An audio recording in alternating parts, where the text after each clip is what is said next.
மகாநதி அடுத்த ப்ரோமோவில் பசுபதியும் வெண்ணிலா மாமாவும் பேசிகிட்டு இருக்காங்க. அப்போது வெண்ணிலாவோட மாமா சொல்கிறாங்க, என் பொண்ணை இப்படி நாசமாக்கிட்டீங்களே உங்கள் பகையெல்லாம் மனசில் வச்சுட்டு அப்படின்னு சொல்கிறாங்க. உடனே பசுபதி சொல்கிறாங்க, அவள் தான் ரொம்ப கோவப்பட்ட, அதில் தான் நான் பிடிச்சி தள்ளிட்டேன் கீழே அப்படின்னு சொல்கிறாங்க. இதையெல்லாம் குமரன் கேட்டுட்ருக்காங்க. இருந்துட்டு அதை அப்படியே வீடியோவாக எடுத்துக்கிறாங்க. அப்புறமா போய் பசுபதிகிட்ட சொல்கிறாங்க, நீ தான் இந்த வேலையெல்லாம் பண்ணியா, உன்னை சும்மா விட மாட்டேன் அப்படின்னு சொல்லிட்டு வராங்க.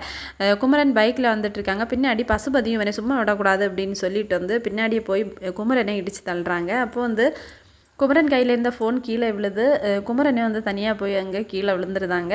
பசுபதி ஓடி அந்த ஃபோனை எடுத்துகிட்டு போயிடுறாங்க. ஏன்னா அந்த ஆதாரம் எல்லாம் அதில் தான் இருக்குது அப்படின்னு. ஏற்கனவே குமரன் காவேரி கிட்ட சொல்லியிருப்பாங்க, இந்த மாதிரி பசுபதி தான் வெண்ணிலாவை கீழே தள்ளி போட்டிருக்காங்க அப்படின்னு சொல்லிட்டு.